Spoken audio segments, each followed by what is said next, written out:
자, 둘째 시간 시작하겠습니다. 문제 좀 풀어보셨죠? 맞췄습니까? 예, 좋습니다. 자, 보죠. 10번. 자, 전세권에 관한 설명으로 틀린 겁니다. 자, 1번에 보시면 건물의 사용 수익 목적으로 하는 전세권에는 상린관계에 관한 규정이 준용되지 않는다. 말도 안 되는 소리죠. 당연히 준용됩니다. 예. 자, 이거 뭐 굉장히 쉬운 문제였고요. 자, 2번에 보시면은 전세권자는 그의 점유가 침해당할 때 점유 보호 청구권을 행사할 수 있다. 자, 전세권자는 점유권이 있는 겁니까? 가지고 있는 거죠. 그러면 점유 보호 청구권 행사해도 됩니까? 예, 행사해도 되는 거죠. 그러면 전세권에 기한 물권적 청구권 행사해도 되겠습니까? 예? 전세권에 기한 물권적 청구권 행사할 수 있어요, 없어요? 당연히 있겠죠. 예, 뭐 지 마음이겠죠. 맞는 말이고요. 자, 3번에 보시면요. 설정 행위로 금지하지 않으면 전세권자는 전세권을 타인에게 양도할 수 있다. 예, 뭐 당연한 말이고요. 자, 4번. 전세권 설정자가 전세금 반환을 지체하면 전세권자는 목적물 경매 청구, 예, 할 수 있죠. 5번. 전세권자가 그 목적물의 성질에 의해서 정해진 용도에 따라 사용 수익하지 않으면 설정자는 소멸 청구, 예, 할 수 있죠. 예, 그런 문제였습니다. 자, 그럼 이제 계속 이어서 내용 보겠습니다. 319페이지. 자, 표 보시면요.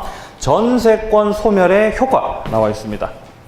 자, 전세권이 소멸되었다라는 말은 이제 존속 기간이 끝났다라는 말과 동일합니다.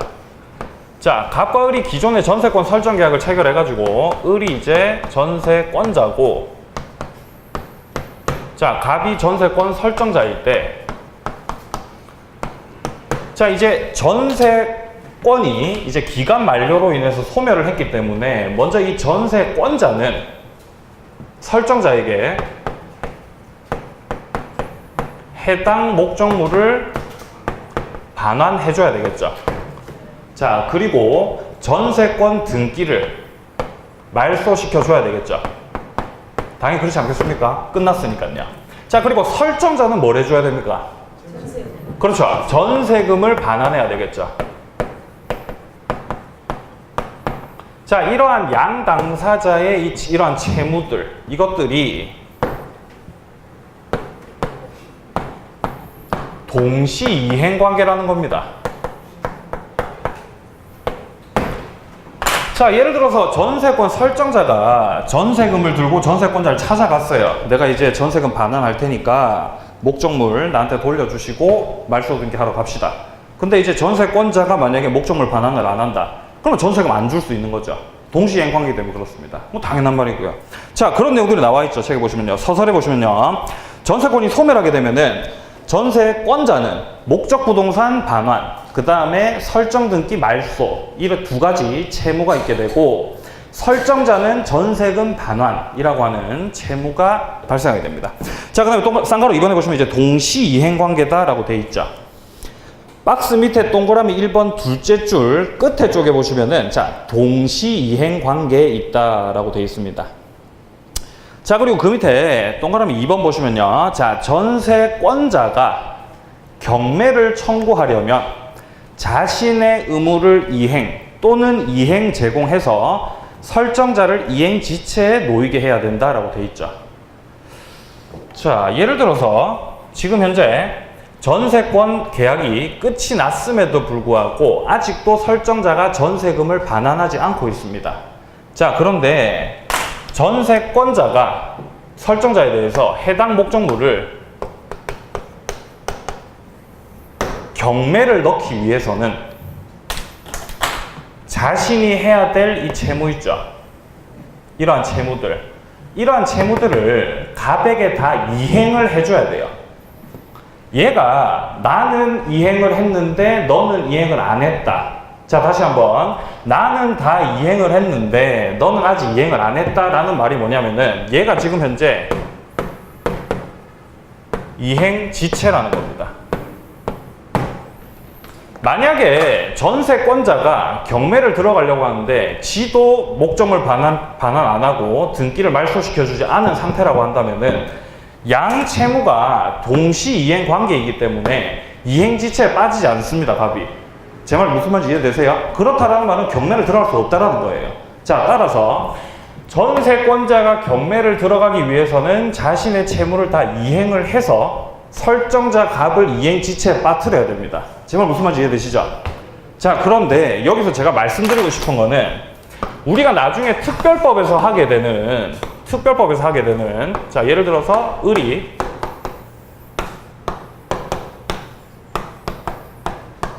주택 임차인입니다.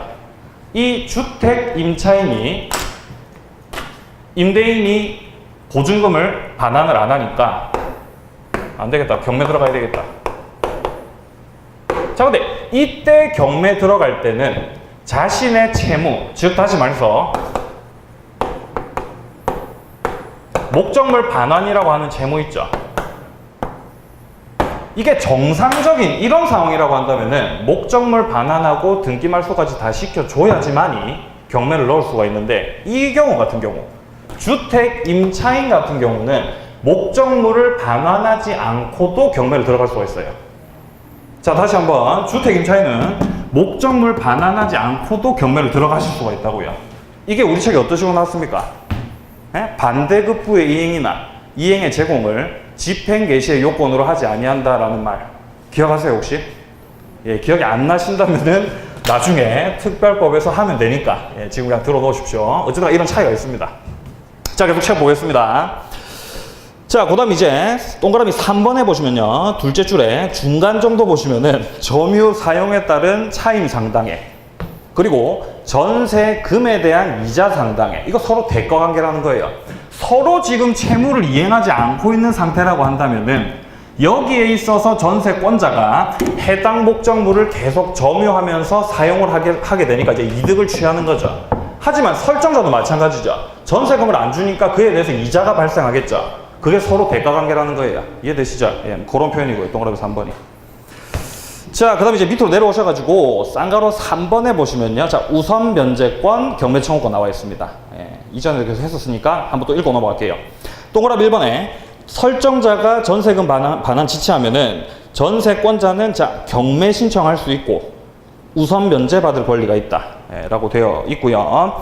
자, 밑으로 좀 내려오셔가지고 니은에 보시면요, 전세권과 저당권이 경합하는 경우라고 나와 있고, A에 보시면요, 전세권이 선순위인 경우가 나와 있습니다. 전세권이 선순위인 경우. 자, 제가 일단 설명을 좀 드리겠습니다. 자, 을이 예를 들어서 전세권자입니다. 자, 그리고 2순위에 저당권이 있어요.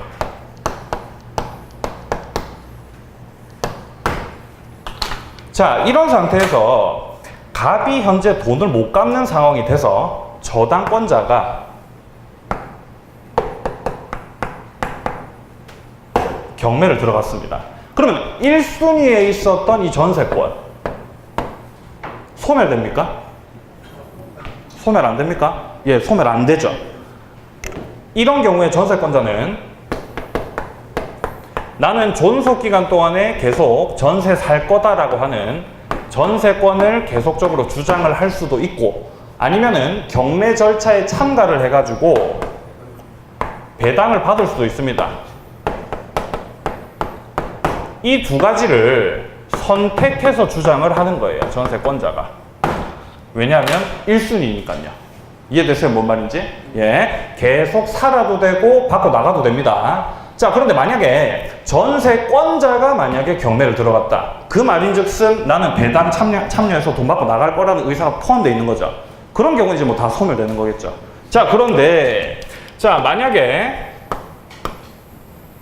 자, 저당권자가 1순위고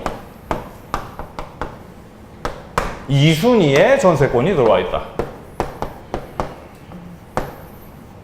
자, 이런 상황에서 만약에 저당권자가 야 새끼 돈 안 갚냐? 자, 경매 들어갔습니다. 자, 이렇게 되면은 자, 저당권이 1순위일 때 제가 뭐뭐뭐뭐 권리라고 그랬습니다. 에? 무슨 권리라고 그랬어요? 아니, 그거 아닙니다. 그건 가등기입니다. 자, 말로 시작해요. 말소 기준 권리라 그랬죠. 자, 다시 한번 강조합니다. 저당권이 1순위일 때는 말소 기준 권리가 돼요. 말소 기준 권리라는 말이 뭔 말이냐면은 물귀신이라고요. 물귀신. 내가 경매로 인해서 소멸이 되니까 너도 소멸이라는 거예요. 아시겠습니까? 뭔 말인지? 자, 만약에 이렇게 저당권이 1순위고 전세권이 1순위인 상황에서 전세권자가 만약에 경매 들어갔다. 그래도 싹 다 소멸입니다. 왜냐고요? 1순위에 저당권자가 있으니까요. 말소 기준 권리거든요. 아시겠습니까? 예, 이게 다릅니다, 이게. 요 경우에는 이렇게 선택을 하는 것이고, 이 경우에는 이제 말소 기준 권리로서 싹 다 소멸됩니다. 그런 내용들이 나와 있는 거죠, 우리 책에. 자, 보시면 A에 전세권이 선순위인 경우에는, 자, 전세권자가 경매 신청을 만약에 했다면은 싹 다 소멸이겠죠, 당연히. 자, 책 하나 좀 넘겨보십시오. 자, 넘겨보시면은, 자, 반면에 저당권자가 경매를 신청했다. 그러면은 선순위 전세권은, 자, 소멸하지 않는 것이 원칙이다. 다만, 전세권자가 배당 요구를 하면은 선순위 전세권자도 소멸한다. 이해되시죠, 문장이? 전세권을 주장할 수도 있고, 배당에 참가할 수도 있고, 선택적으로 행사한다라는 뜻이죠. 자, 그리고 B 보시면요. 저당권이 선순위다. 자, 이렇게 되면은, 누가 어느 쪽이 경매를 신청하든 양자 모두 소멸. 왜냐면은 1순위 저당권은 뭐라고요? 에? 말소 기준 권리라고요. 말소 기준 권리. 싹 다 소멸입니다.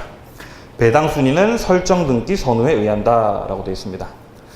자, 충분히 이해를 하셨을 것이라 생각이 되고요. 자, 그 다음에 동그라미 3번에 보시면요. 우선 변제권 실행 방법이 나와 있는데 니은 한번 보세요. 밑에. 박스 밑에 니은.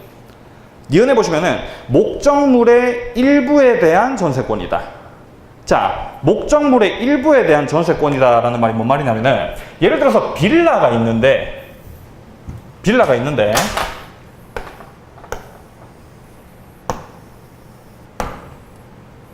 에? 빌라가 이렇게 3층짜리 빌라예요. 3층짜리 빌라.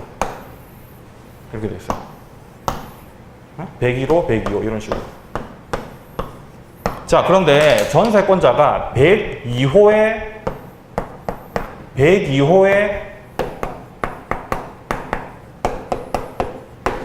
방 한 칸만 전세.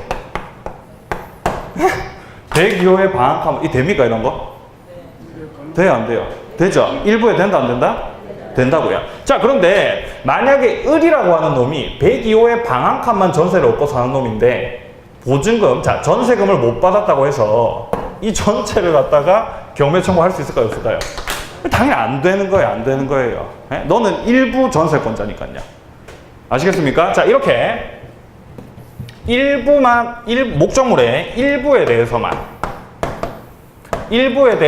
전세권을 행사할 수 있는 놈이라고 한다면은 목적물 전부에 대해서 경매 청구 안 되는 거예요.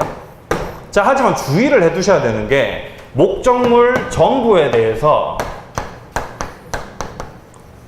우선 변제권을 행사할 수 있다. 이러면 맞는 말입니다. 자, 만약에 해당 목적물이 지금 만약에 을이 방 한 칸만 살고 있는 상황이라고 한다면 얘는 지금 이걸 경매를 넣을 수가 없죠.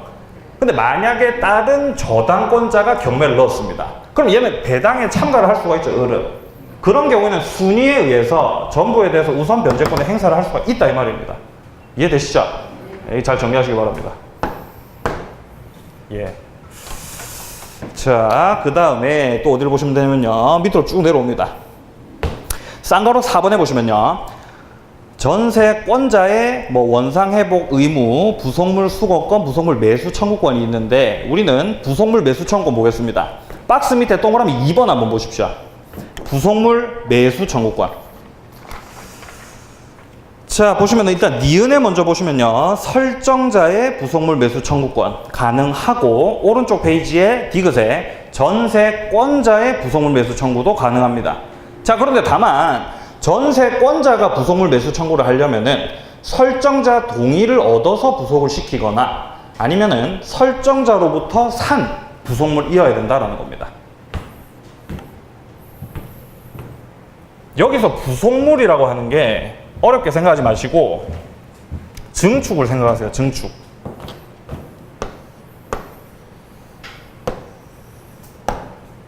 네? 건물 소유자 갑입니다. 을이 건물에 대해서 전세권자입니다. 자, 건물을 이용을 하는데 내가 좀 층수를 올리고 싶습니다. 그래서 갑의 동의, 자, 설정자의 동의를 받아서 건물을 이렇게 증축을 했습니다. 증축. 자, 이렇게 증축을 하게 됐을 때 만약에 이게 독립성을 만약에 갖추지 못했다, 이러면 어떻게 됩니까?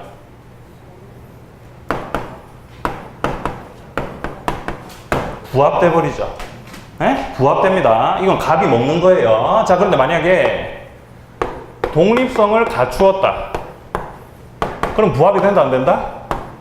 네? 이러면 이제 부합이 안 됩니다, 여러분들. 자, 이렇게 독립성을 갖춰서 부합되지 않은 상태라고 한다면은 전세권자가 이후에 전세 기간이 끝난 다음에 갑에 대해서 야, 이 부분 내가 부속시킨 이 부분을 네가 사가라 라고 하는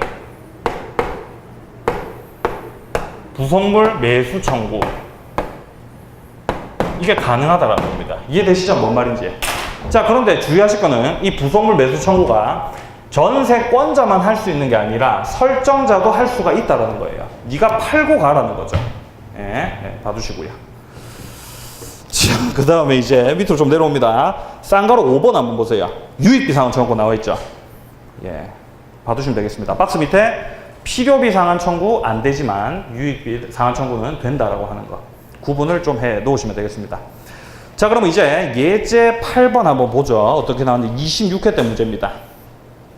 자, 전세권에 관한 설명으로 옳은 겁니다. 자, 1번에 보시면요. 원전세권자가 소유자 동의 없이 전전세를 하면 원전세권은 소멸한다. 아니죠? 예. 틀렸고요. 자, 2번에 건물에 대한 전세권이 법정갱신되는 경우 존속기간은 2년으로 한다.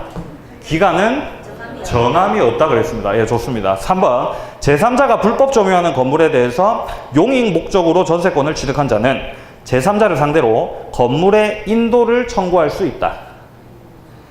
자, 건물에 대해서 전세권을 취득을 했는데 취득하고 놓고 보니까 누군가가 불법 점유를 하고 있습니다. 그러면은 전세권자가 그 불법 점유자에 대해서 물권적 청구권 행사할 수 있습니까? 예, 행사할 수 있죠. 인도를 청구할 수 있다. 반환 청구하는 거죠. 가능하다라는 겁니다. 3번이 정답인 것이죠. 자, 다음 4번 봅니다. 전세권자는 특약이 없는 한 목적물 현상 유지하기 위해서 지출한 필요비 상환 청구할 수 있다. 틀렸죠. 수선 의무가 있다 그랬습니다. 필요비 상환 청구 안 돼요. 자, 다음 5번 봅니다. 전전세권자는 원전세권이 소멸하지 않은 경우에도 전전세권의 목적 부동산에 대해서 경매를 신청할 수 있다. 자, 전전세권자가 경매를 들어가려면은 원전세도 끝났어야 되는 거예요. 예? 아직 원전세는 끝나지도 않았는데 나는 끝났기 때문에 경매를 넣겠다. 아, 그건 안 되는 거예요. 이해되시죠? 뭔 말인지. 따라서 5번도 틀렸고요. 자, 이제 책을 한 장 넘깁니다. 자, 책을 넘기시면 이제 문제가 막 나오죠. 자, 계속 넘기시다가 329페이지 펴보시면 이제 담보물권 총설 나와 있습니다. 자, 그런데 이제 담보물권 들어가기 전에 문제를 한 문제만 좀 풀겠습니다. 왼쪽에 보시면은 328페이지에 12번 문제 있죠. 요거 한번 풀고 넘어가겠습니다. 자, 갑은 을소유 단독주택의 일부인 X 부분에 대해서 전세권을 취득하였다. 자, 그러면 전세권자가 누굽니까? 그렇죠. 갑이 전세권자죠. 다음 중 틀린 겁니다. 자, 1번에 갑은 설정 행위로 금지되지 않는 한 전세권을 제3자에게 양도할 수 있다. 뭐 당연히 할 수 있겠죠. 금지가 안 됐으니까요. 자, 2번 전세권의 존속기간이 만료한 경우 갑은 지상물 매수를 청구할 수 있다. 자, 여러분들 지상물 매수 청구권을 행사할 수 있는 자는 토지에 대해서 권리를 가진 자예요. 우리가 이전에 했었던 지상권자 지상물 매수 청구권 행사할 수 있습니까? 예, 행사할 수 있습니다. 그럼 만약에 토지 임차권자다. 토지 임차권자가 지상물 매수 청구권 행사할 수 있습니까? 예, 할 수 있습니다. 자, 그럼 만약에 토지 전세권자다. 지상물 매수 청구권 행사할 수 있습니까? 예, 행사할 수 있어요. 자, 좀 적겠습니다, 여러분들. 자, 지상물이라고 하는 게 우리가 지상권 파트에서 했었던 지상물, 이 지상물이라고 하는 게 토지 위에 있는 건축물이나 수목, 나무, 아니면 뭐 공작물, 이것들을 싸잡아서 이제 지상물이라고 했었죠. 자, 우리가 지난 시간에 했었던 지상권을 본다면은, 자, 만약에 토지 소유자가 갑이고 을이 지상권자다. 그래서 을이 자신의 지상권에 근거를 해가지고 건물을 지었다. 그러면 을이 건물의 소유자가 되는 것이죠. 근데 이제 지상권이 끝나고 나서 갱신 청구를 했는데 얘가 거절을 했다. 그럼 뭘 할 수 있다 그랬습니까? 지상물 매수 청구할 수 있다 그랬죠. 자, 그런데 이러한 지상물 매수 청구권을 지상권자만 할 수 있는 게 아니라 토지에 대해서 사용 수익할 수 있는 권리를 가지고 있는 애들 다 할 수 있다고요. 누가 있다고요?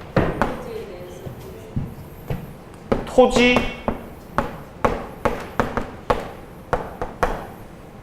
임차권자 할 수 있다 없다? 예, 할 수 있다고요. 자, 그러면은 자, 토지 전세권자다. 할 수 있다 없다? 네? 할 수가 있다고요. 요 놈들 싹 다 지상물 매수 청구 행사할 수 있는 놈들이에요. 자, 그런데 지금 우리 문제에서 나와 있는 거는 주택의 일부분에 대해서 전세권이죠. 주택에 대한 전세권자란 말입니다. 그러면은 부속물 매수 청구권을 행사할 수 있을지라도 지상물 매수 청구권 된다 안 된다? 안 된다는 거에 따라서 2번 틀렸습니다. 잘 구분하십시오. 지상물, 부속물 달라요. 구분해 놓으시고. 자, 따라서 2번이 틀렸습니다. 자, 3번입니다.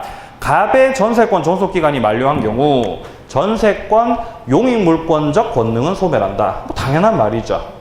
자, 다음 4번. 갑은 주택 전부에 대해서 후순위 권리자보다 전세금 우선 변제 받을 권리가 있다. 이게 바로 담보물권적 성격이었죠. 맞는 말입니다.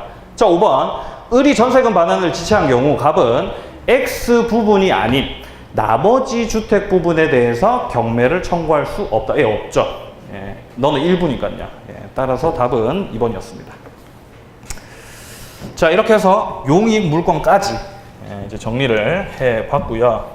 용익 물권이 끝났으니까 간단하게 제가 존속 기간에 대해서 통합 정리를 한번 한 다음에 담보물권으로 들어가겠습니다. 자, 우리가 용익 물권 파트에서 제일 처음 했었던 게 지상권이었습니다. 자, 존속 기간입니다.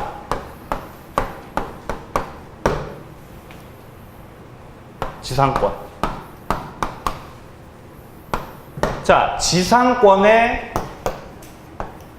최단 존속 기간 몇 년이었습니까?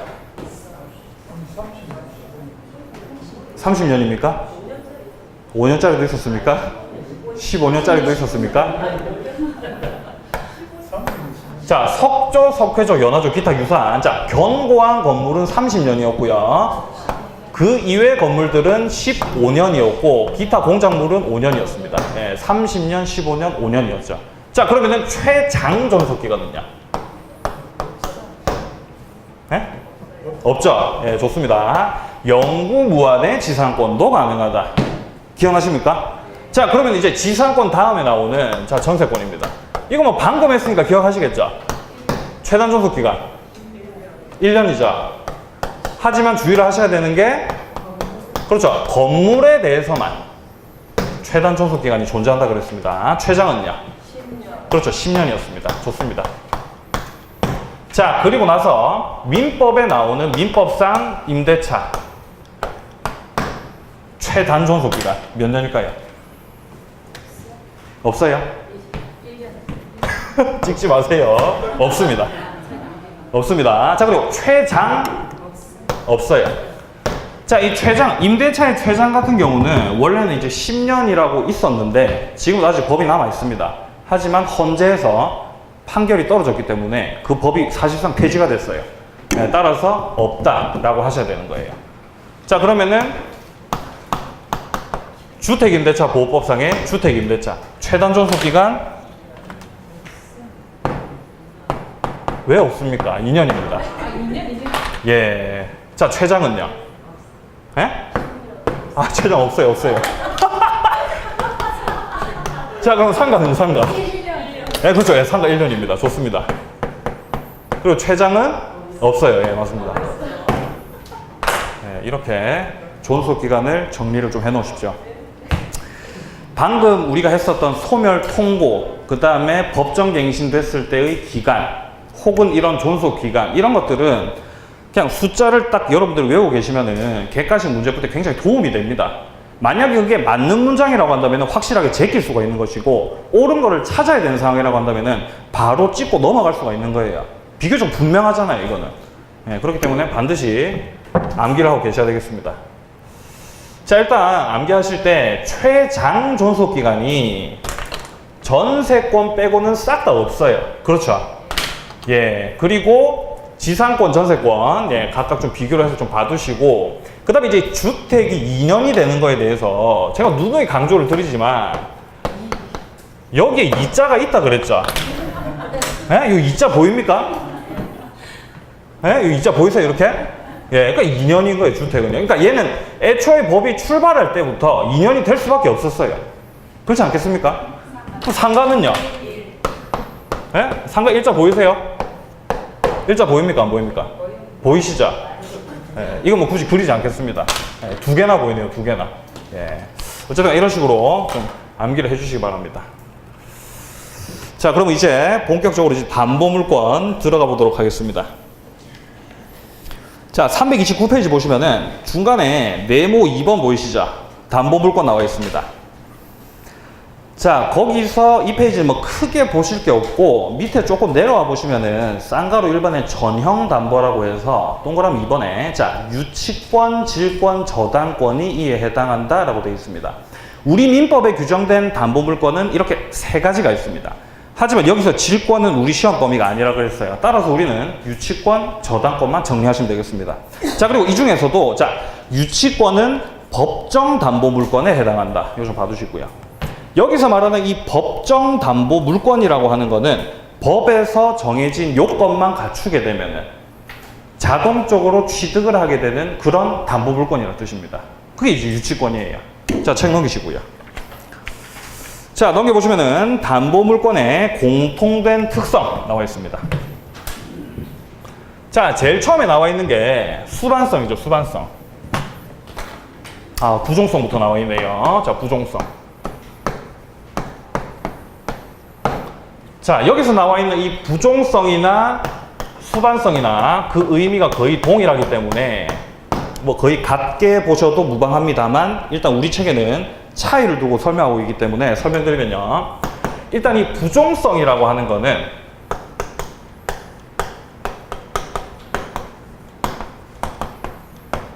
피담보 채권, 이게 존재해야만, 자, 피담보 채권이 존재를 해야만 담보물권이 존재한다는 뜻입니다.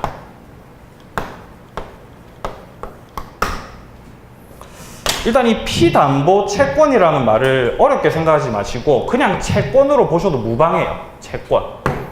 그러니까 만약에 저당권이라고 한다면은 이 저당권이 유효하게 성립, 존속하기 위해서는 반드시 채권이 있어야 돼요. 에? 채권이 없으면 저당권 어떻게 될까요? 소멸됩니다. 에? 채권이 있어야만 저당권이 존재할 수 있는 거라고요. 자, 그리고 수반성 같은 경우는 만약에 피담보 채권이 이전이 되었다. 그러면은 자연스럽게 담보물권도 이전된다는 뜻입니다.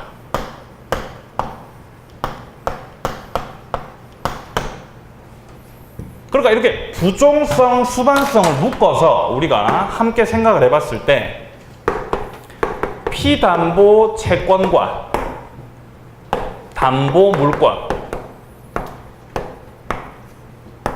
요 두 놈이 같이 간다라는 거예요.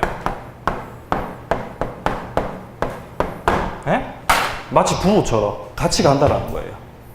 하지만 주와 종이 있습니다. 뭐가 주일까요? 네?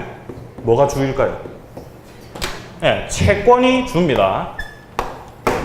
그리고 담보물권이 종이에요. 자, 그렇다는 말은 만약에 채권이 소멸되었다. 그러면 담보물권도 따라서 같이 이제 소멸돼 버리는 겁니다. 자, 지금 피담보 채권 나오니까 지금 표정이 안 좋아지셔서 제가 저당권을 간단하게 좀 설명을 드리면은, 자, 갑과 을이 말이죠. 만약에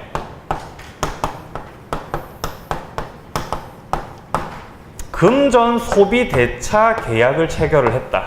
여기서 말하는 금전 소비 대차 계약은 을이 갑에게 돈을 빌려줬다라는 그 계약입니다. 어렵게 생각하지 마시고. 자, 을이 갑한테 돈을 빌려줬다라는 말은 을이 현재 채권을 취득을 했다라는 것이죠. 그렇지 않습니까? 이 계약을 통해서 채권을 취득을 한 거라고요. 자, 그런데 자신의 채권을 담보하기 위해서 추가적으로 저당권 설정 계약을 체결을 한다라는 거예요. 내가 이 채권을 확보하기 위해서는 담보를 잡아야 된다는 것이죠. 그래서 저당권 설정 계약 체결하고 저당권 등기를 하게 되면 얘는 이제 저당권을 또 취득을 하게 되는 것이죠. 자, 근데 여기서 이 채권이 주고 저당권이 종인 거죠. 자, 그러면 여기서 만약에 갑이 채권 전액을 변제를 했다. 그러면은 채권이 소멸되는 것이죠. 자, 주가 같기 때문에 종도 가는 거죠. 자, 여기서 종이 간다라는 거는 말소 등기를 해야 저당권 소멸입니까? 말소 등기 안 해도 소멸입니까? 그렇죠. 안 해도 소멸인 거죠. 왜냐면 채권이 소멸했거든요. 이해되시죠? 뭔 말인지? 예, 이게 이제 부종성과 수반성 관련된 내용이었습니다. 자, 책을 한번 보겠습니다. 자, 부종성 보시면은 담보물권은 피담보 채권의 존재를 전제로 하여서만 존재하게 된다. 예, 라고 되어 있고, 그 밑에 줄 보시면은 피담보 채권 소멸하면은 담보물권도 소멸. 예, 봐두시고, 자, 그 다음 그 밑에 수반성 봅니다. 피담보 채권이 동일성 유지한 채 양도 상속 등으로 이전하면 담보물권도 이전한다. 예, 주가 이동했기 때문에 종도 함께 이제 이동을 하게 되는 것이죠. 자, 다음 3번에 보시면요. 불가분성. 피담보 채권의 전부를 변제받을 때까지 목적물 전부에 관해서 담보물권을 행사할 수 있는 것. 이게 이제 불가분성입니다. 여기서 안 된다는 거죠. 뭐가 안 된다고요? 가분. 나누는 게 안 된다는 거예요. 자, 이거를 어렵게 생각하지 마시고, 자, 불가분성.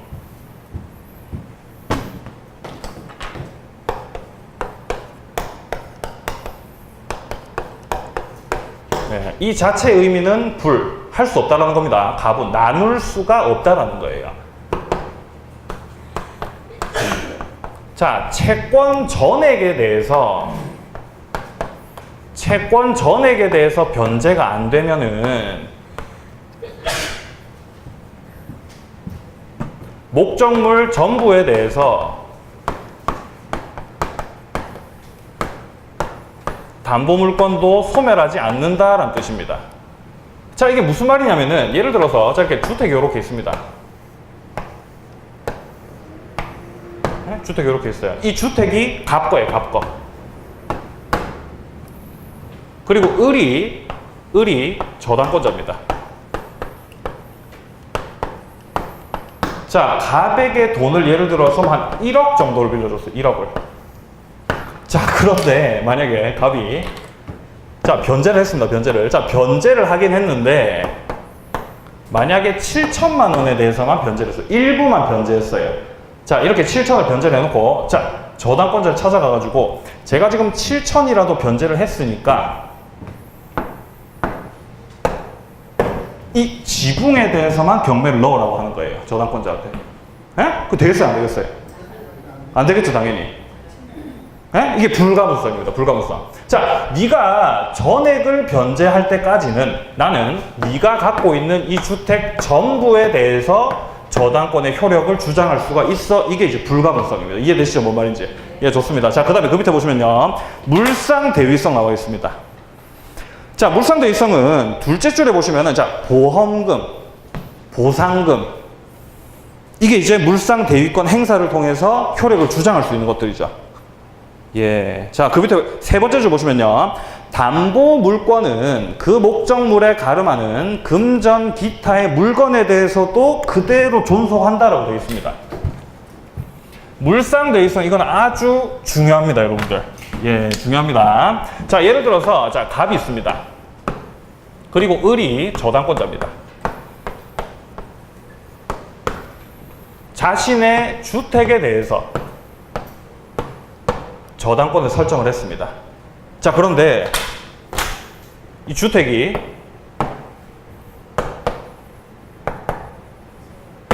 불이 나가지고 그냥 다 주택이 그냥 멸실돼 버렸어요. 없어져 버렸어요.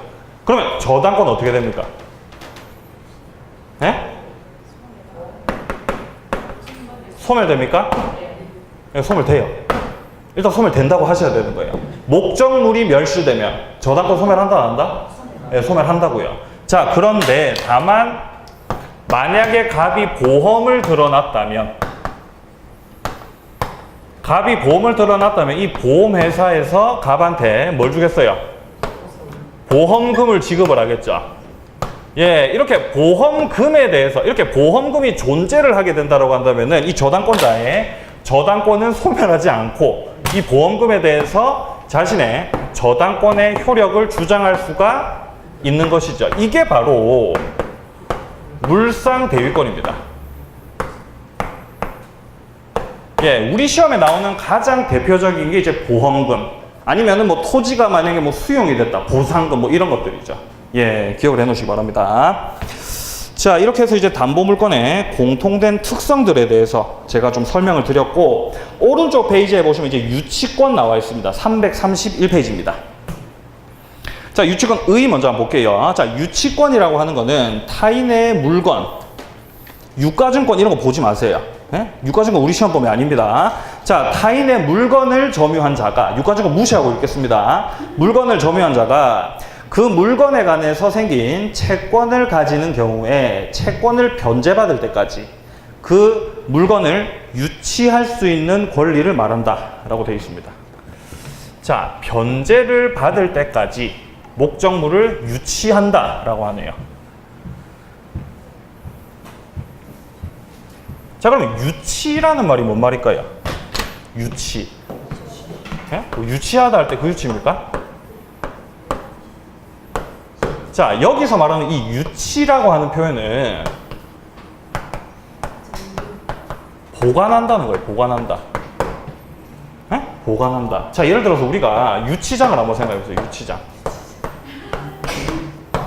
자, 이 유치장 같은 경우는 범죄 혐의가 있는 사람이 수사를 받아야 될 때 임시적으로 이렇게 가다 놓는 거죠. 예? 이렇게 가다 놓는 거죠. 그러면 이 범죄 혐의가 있는 사람을 그 깜빵에다 보관을 시켜 놓는 거죠. 그러니까 이 유치장인 거예요. 자, 어쨌든 이 유치라고 하는 표현은 자, 보관을 한다라는 겁니다, 여러분들. 자, 제가 가장 대표적인 예를 좀 들겠습니다. 자, 예를 들어서 갑과 을이 자, 도급 계약을 체결합니다. 도급 계약. 자, 도급 계약이라는 말이 좀 어려울 수도 있는데 이 도급 계약이 뭐냐면은 자, 예를 들어서 갑이 을에 대해서 자, 제가 토지를 하나 갖고 있는데 건물을 좀 지어야 됩니다. 그래서 건물을 좀 지어주세요. 신축할 것을 의뢰하는 계약이다. 이게 이제 가장 대표적인 도급 계약입니다. 예? 갑이 을에 대해서 건물 좀 지어주세요 라고 의뢰를 한다는 것이죠. 그래서 이제 이 도급 계약에서 그 일을 갖다가 의뢰 받은 놈을 가리켜서 수급인이라고 하고요. 예, 그 다음에 일을 준 놈, 요 놈을 갖다가 이제 도급인이라고 합니다. 유치권에서 자주 등장을 하기 때문에 좀 봐주시면 되겠습니다. 자, 이런 상태에서 을이 좋다. 그러면 네 토지 위에다가 내가 건물을 아주 깔끔하게 지어주겠어. 이렇게 건물을 지었어요, 을이. 예? 공사를 완료했습니다. 자, 그런데 갑이 공사 대금을 준다 안 준다? 안 주더라는 거예요. 이렇게 공사 대금을 네가 안 줬다. 그러면은 현재 이 을 같은 경우, 수급인 을 같은 경우는 채권을 가지는 거죠. 갑에 대해서 돈을 받을 수 있는 권리, 채권을 가지는 것인데 이 채권이 이 해당 목적물에 관한 채권이죠. 자, 이게 무슨 말이냐면은 지금 현재 을은 이 건물을 짓기 위해서 자신의 비용, 자신이 뭐 재료라든가 이런 것도 들어갔을 것이고 자신의 노력, 비용, 시간, 투자 뭐 어쨌든 많은 것들이 들어가 있겠죠. 따라서 얘가 가지고 있는 이 채권은 이 목적물에 관하여 생긴 채권이라 이 말입니다. 관하여 생긴 채권이다. 자, 그렇기 때문에 이 목적물을 네가 공사 대금을 줄 때까지 나 유치한다 라고 이렇게 유치권을 행사할 수가 있다는 거예요. 등기해야 됩니까? 등기 안 합니다. 유치권 등기 못 해요. 등기하는 거 아닙니다. 이렇게 요건을 갖추게 되면 이렇게 유치권을 행사할 수가 있게 되는 겁니다. 예. 다만 이렇게 유치권을 행사하기 위해서는 반드시 해당 목적물을 점유하고 있어야 돼요. 이 점유가 유치권의 성립 그리고 존속 요건입니다. 유치권이 성립하기 위해서는 반드시 해당 목적물을 점유를 해야 되는 것이고 계속 존속시키기 위해서도 계속 점유를 하고 있어야 돼요. 아시겠어요? 예, 이게 이제 유치권입니다. 예, 따라서 나는 네가 공사대금을 줄 때까지 나는 계속 이 목적물을 유치하면서 계속 점유를 하면서 반환을 거부하겠다라는 거죠. 네, 이게 이제 유치권입니다. 자, 그럼 본격적으로 어떤 내용들이 있는지 한번 살펴보겠습니다. 자, 밑에 내려와 보시면은 네모 2번에 법적 성질 나와 있죠. 법적 성질. 자, 보시면요. 먼저 1번에 보시면은 자, 물권이다 라고 되어 있고 동그라미 1번에 보시면 중간 정도에 자, 유치권 자체에 의한 물권적 청구권은 인정되지 않고 라고 되어 있죠. 요거 중요하죠. 에? 우리가 지금까지 계속 하고 있는 팔물권 중에서 기한 물권적 청구권이 안 되는 것.